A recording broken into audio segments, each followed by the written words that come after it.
This is the Roots and All podcast, and I'm your host, Sarah Wilson. Join me as I talk about all aspects of gardening with some of the top horticulturists from around the world. This week, I'm joined by landscape architect and podcaster Lisa Cutshaw, creator of the Plant Connection podcast. We explore how stories can deepen our relationship with plants, why reconnecting with nature is about more than simply being outdoors, and how folklore, history and observation can help us see the natural world in a new light. I am a landscape architect, been doing it for 20 years, and I came to that from plant ecology. And I really wanted to do something that was connected with nature. I've always had an affinity for plants, so that was what I wanted to spend my time doing. And I came to landscape architecture because I felt like it was a more direct way to help people connect. And what I eventually found was that what I really want to do with my life is help people connect with nature. And so that's what I've been trying to do for decades now. And this is one more step in that direction. And as a landscape architect, do you sometimes feel almost a little bit removed from nature? Because I know, coming from a design background myself, that sometimes you end up doing a lot of the admin, a lot of the desk work, a lot of stuff that's far removed from nature. Is this your effort to connect with nature yourself as well? Well, very much so. Partly because, like you said, as a landscape architect, most of my time is spent at a computer.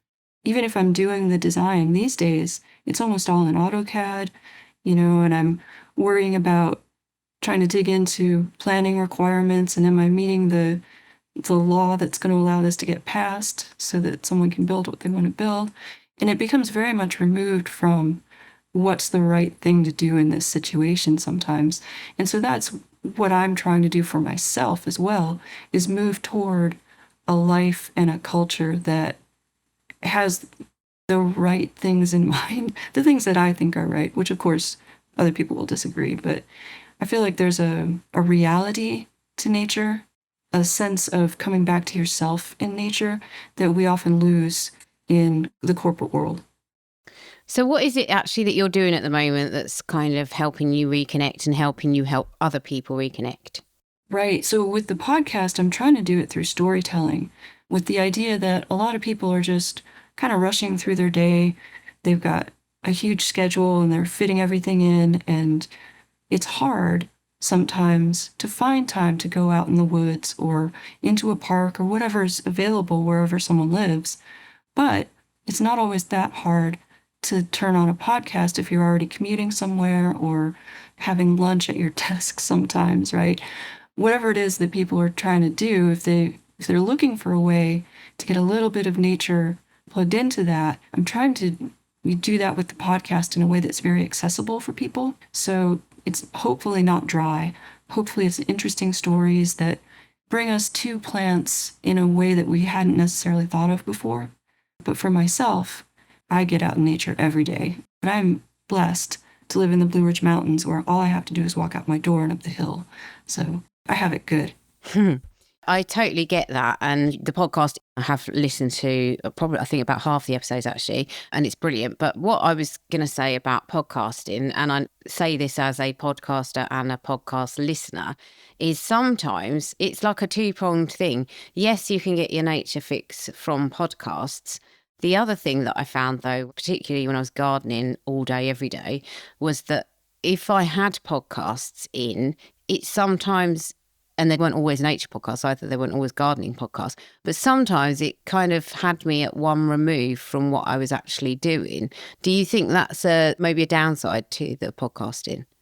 Oh, yeah. That's actually a problem that I've struggled with a little bit in starting a podcast as a way to help people, because it's nature through technology, right? Which is a little bit of a weird way to go about it. But my thought was, I'm trying to meet people where they are. And so there's people out there who are like us, who love nature, do everything they can to get out in it, and don't really need this podcast that I'm doing. And then there's folks who are kind of stuck in the rat race, I'll call it, of always having to be at work and be in their office and go straight home and cook dinner, and it's dark by the time they're done and they have to go to bed. And, it's not always true that they don't have time, but it is probably true from a perception point of view that it feels like they don't have time. And so, because most people are already plugged into the technology and using it anyway, having something that's there that they can easily access that becomes hopefully a stepping stone that prompts them to get out into nature in real life. That's my hope. That's my goal. And actually, when I was thinking about the questions that I was going to put to you, that did come up because you said it's not necessarily the case that people need a podcast about gardening or nature if they're working outside. But sometimes I think, is there the danger that even if you're hands-on with plants all the time, you kind of forget to stop and smell the flowers because they're part of your job? So sometimes it is useful to have a reminder. And if that takes the form of a podcast that makes you stop and think, that's probably beneficial, actually, even for those people. Oh, yeah. Actually, you and I think a lot alike, I think. One of the things that I've been struggling with a little bit is that just being out in nature, like you said, isn't necessarily building a connection with it. Years ago, I decided I didn't want to go hiking with a certain group of male friends anymore because when they went for a hike, their goal was to get to the top of the hill as fast as possible. And I was the one dragging behind, like, wait, there's a baby owl. I want to look. So just because you're all surrounded by trees or by beautiful nature doesn't mean you're actually mentally there and connected with it. And that's actually probably my next step in the evolution of what I'm working on is how do people connect? It's actually something I've talked about a little bit in my newsletter that I send out. What does it mean to have a relationship with an entity that can't necessarily talk back and have a conversation the way we're used to? So that's a really interesting thing to start to get into. It is, because it's that question of being actively present in a landscape and engaging with it on a level. And I don't know how you go about that. I mean, I suspect part of it, certainly for me, is to go out in it without a phone, really, would be, I guess, my first thing that I would do if I was attempting it. Yeah, that's a great idea. The thing that I've been suggesting is to start through the senses and start intentionally noticing each of the senses. What do you see? What do you hear? What do you smell?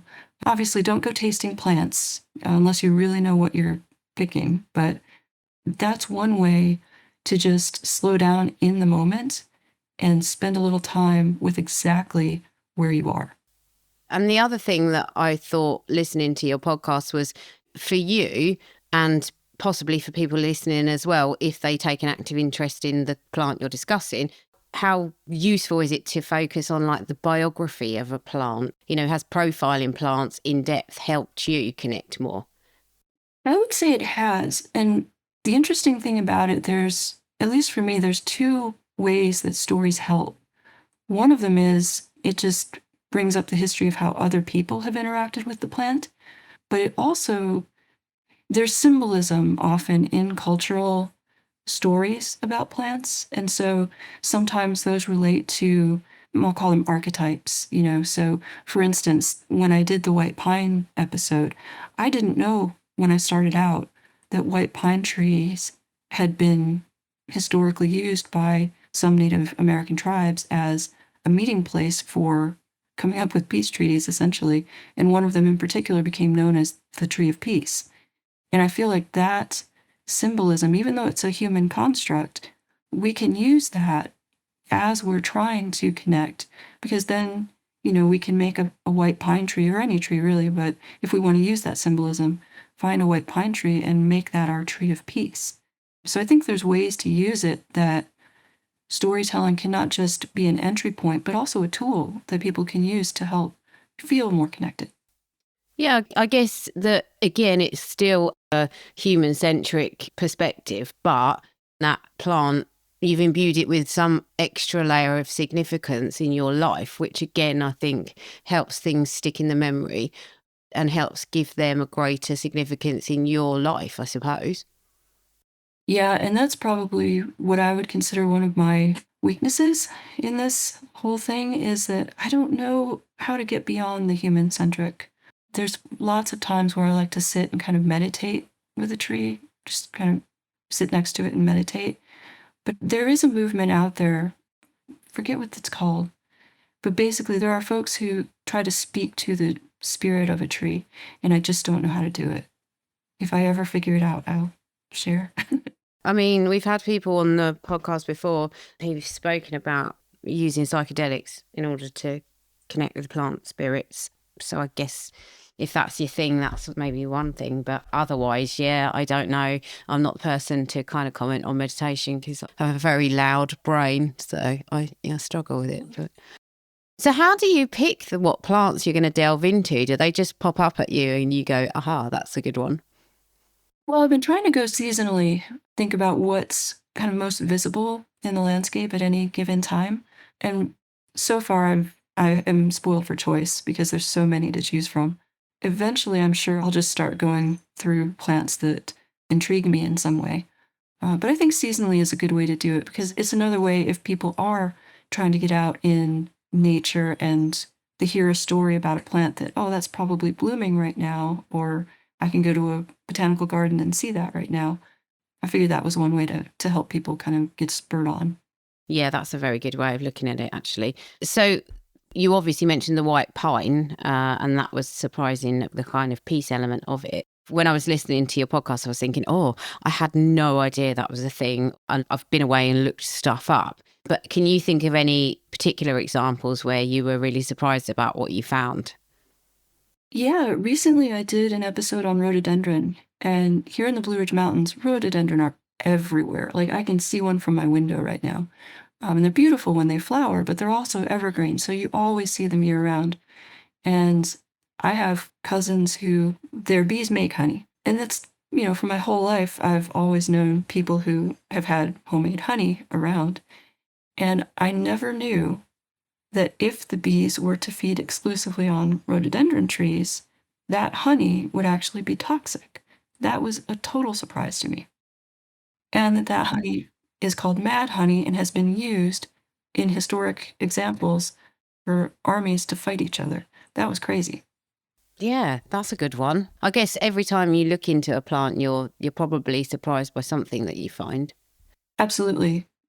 I think a lot of what I know about plants as a designer is what's available at the nursery and how we can use it, to create a nice space to meet the goals of the client. But when you start digging into it, plants are fascinating. And might that influence your design practice going forward? Can you see a time when you might use a plant because of its backstory or because of its meaning or significance? Yeah, I would love it if that happened. I think that that's probably going to enrich my design practice. Part of it will be the relationship with the client as well. Is this a person who this kind of thing speaks to? And, if it enriches their life as well, then absolutely. Yeah. Maybe they don't even need to know. Right. There's a designer springing to mind who shall remain nameless. So in the UK, we have big flower shows and there's a lot of kind of gardens that get designed for them. And there is a particular designer who puts hidden symbolism into his gardens and only certain people kind of realise and then decode it. And it would have been done historically, presumably. It's only that we've fallen out of having this relationship with plants where there's symbolism involved to a lesser or greater degree. So, yeah, it's a good thing to explore going forward. Yeah, absolutely. That actually sounds like a lot of fun. Doing a garden for someone to decode would be a lot of fun. Yeah, it would. I'd love to do it if I had the time and patience and knowledge. But yeah, no, I think it's a brilliant idea. So one of the things that I was thinking when I was listening to the podcast was that this idea going back to that human-centric thing and reconnection, it's almost as if we're not really part of the greater whole. It's almost like we're sitting on the earth as a race rather than participating in it. What are your thoughts on that? The way I think about it, like we have forgotten that we're part of nature and we tell ourselves that we're not, but we really are. I would love to see that. And hopefully that's where we're moving. I think there's a whole lot of people moving in the direction of trying to dissolve that false barrier and bring nature back into our lives and us back into nature. Do you get much feedback from listeners who are kind of prompted to explore plants further or inspired by the episodes? I do, and I love it when that happens because it feels like it's working. Absolutely. So we talked about sort of reconnecting with nature, and, podcasting is one of the ways that you can get involved, whether you're creating one or you're listening to them. And obviously you said about, I think just the act of spending time in nature without distractions is very important, although not always easy to do. What other ways would you encourage people to reconnect? What I wouldn't say is I'm not trying to get people to climb a mountain or do something that's really difficult. You don't have to go that far to start this process. Like, even if you only have houseplants, if what you do is intentional and you're spending time with them and focusing on them, that's a good starting point. If you can get out in a local park, even better, because one of the things that's amazing, and I know a lot of people don't need to hear research because intuitively we all know this is important, but research is finding all sorts of fascinating benefits to getting out into nature. And it basically boils down to, once you've gone through it all, reconnecting with nature helps you reconnect with yourself and with your community. So there's a huge domino effect of the benefits of this. And again, that raises the question of, although it's kind of human activity, that community aspect is very, very important. And I think, again, we've lost a great deal of that. How do you kind of connect the plant stories up when you've got multiple cultures involved, do you think? Yeah, I'm not sure that I've made a lot of effort for that. I focus a lot on stories that come out of the area that I'm from, just because I'm familiar with them. But I wonder if part of the benefit of looking at this culturally is because the storytelling is cultural. I wonder if the fact that our cultures have kind of come away from nature a little bit, I'm seeing in my head everyone kind of pulling their arms in, and maybe it's cold and it's wintertime and they're trying to keep warm. But once the spring comes, they can come back out and enjoy nature again. And maybe we're entering kind of a springtime of cultural life where we can all come out and talk to each other again. And maybe that's a way, maybe I should be looking at more of the different cultures and the aspects of how they look at these plants, because I'm sure there's common ground there. I'm sure there is, but also important is local knowledge. It's becoming lost because we're becoming so homogenized in a cultural sense. So actually recording local regional knowledge is really, really important. I mean, do you get a sense that you're kind of capturing things that might otherwise just slip away in the mists of time? Yeah, because the reason why I feel like that is because it's so hard to find these stories. In some cases, you really have to dig to find something. For instance, I have not yet done an episode on elderberry, even though it was going to be one of my first episodes. And the reason being, if you were to go on Amazon or a bookshop website and type in elderberry, you will find dozens and dozens of books that you can buy, but they're all about how to make, elderberry syrup and how to use it as a medicine and that sort of thing, which is all very important. But there's almost nothing that I've found so far that talks about it, as a cultural phenomenon. Finding a story about elderberry is quite difficult, at least so far. I wonder if in the UK we've got more of a tradition around elderberry, but probably folklore from over here probably does factor quite strongly, I would say. And I guess it depends on where a plant originates from. I mean, that's going to come with its own cultural stories depending on where it calls home. So, yeah, I mean, apart from elderberry, you don't have to say, because I don't want you to give away any secrets, but, going forward, you mentioned that you might like to look at other plants that maybe aren't seasonal, but is there anything else that you're thinking of doing as if you haven't got enough to do? Well, my next one up is redbud, which is a tree. One of the beautiful things about it is that it flowers before it leaves out. And so it's one of the trees right now here in the Blue Ridge Mountains, and going north, you can easily find it. If you're just driving down the road, you can see the pink or red flowers off in the distance, and it's a beautiful little tree. So that's my next one. But yeah, branching out, I think, into more of kind of the exploration of what does it mean to have a relationship in a meaningful way with nature. That's my next step. And I always like to kind of finish on when I talk to people who are creative and who've found, you know, an outlet that's maybe slightly off-piste from their normal day job, especially if they're working professionally in horticulture. I like to ask people if you could give somebody one task or one tip when it comes to connecting, what would it be? Just do it. That's maybe not as helpful as it sounds, but don't think about it. Just step out the door and the first tree you see, spend a little time with it. So, Lisa, where can people find out more about you? Oh, sure. Rootstemleaf.com is the website.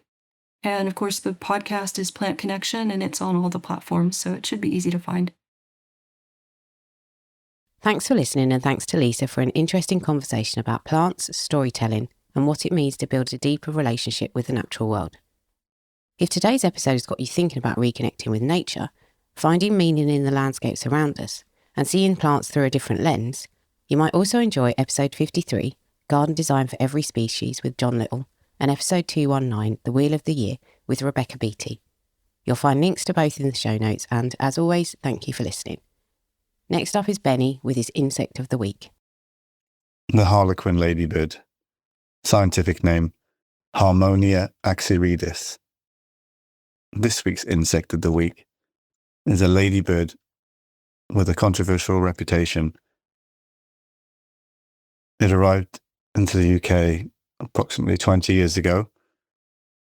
It comes from originally Eastern Russia, Mongolia, China, Korea, Japan, and it's impressive in what it's done. It's colonized pretty much the entire UK in the space of 10 years.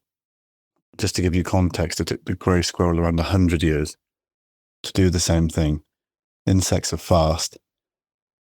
It's got loads of names. The Americans do call it the Halloween bug because it congregates in large numbers around Halloween. It's usually the species that people tell me about in the winter when they say, oh, I've got hundreds of ladybirds around the windows. I have seen 7-spot ladybirds do it in a smaller kind of congregation, but usually the large numbered aggregations are harlequins. The scientific name Harmonia comes from ancient Greek, the genus harmos, fitting together or balanced beautifully in a symmetrical structure. So that's quite cute. The epithet is a bit confusing. It's unclear exactly which it comes from, but there's a plant genus called Axyris, which is Russian pigweed. It may just be that it was found on that originally. It also may come from the ancient Greek of axiros, which is something to do with being unshaven or rough. The diet, it's a big aphid feeder, Aphidophagus, but they also eat other ladybirds and other smaller creatures. So basically anything that's smaller than it could be on the menu. Even moth and butterfly eggs and larvae, which is maybe a little bit scary. Not sure the impact of that. There's not that much research done on the impact of it in a way. A lot of people malign it. It is suggested that the 2-spot ladybird, which used to be the most abundant one in the UK and Ireland, is now relatively scarce, and they think that might be the reason because it's much bigger. And it may be that it's predated it so heavily that it's reduced the 2-spot ladybird population significantly. It may be having big positive effects that we don't fully understand. The color combinations, it's a highly variable color patterned ladybird. Over 100 color patterns have been recorded, and it's the largest ladybird we have. So the size is usually the one for me in terms of identification. It can be confused with so many different ladybirds. I have people sending me all sorts of stuff saying, is this a 10-spot? Is this a water ladybird? And it's actually a harlequin. Took me a little time to get my eye in on the size, but the size is a big one. Any ladybird over 5 millimeters with brown legs is a harlequin, except for the scarce ladybird, which is found on conifers. As always, there is an exception. Over 100 color patterns, often orange or red and black spotted, but even black with red spots. So highly variable, exciting kind of thing, but we're not fully sure the impact of it. it is here to stay for sure. It was introduced into America and Europe, which is a bit of a mad fact for, aphid control, despite having all this huge diversity of ladybird already, which seems nuts, moving insects around the world for biocontrol when you've already got stuff to do it. Anyway, please take photographs of all ladybirds you see, because you never know, you might find something scarce. And you'll start to get your eye on the more common ones. As always, please record on the iRecord and iNaturalist apps and tag me anything interesting you see. You can download or listen to the podcast direct from the website rootsandall.co.uk. Please also check out my Patreon, where you can make a one-off donation or take out a monthly subscription to help support the podcast. Because if you enjoy the show, please help it continue. I also have a GoFundMe where you can make a one-off donation. Even a one-off donation of £1 helps, and I'll be really grateful for your support. So please go to Patreon or GoFundMe and search for Roots and All Podcast.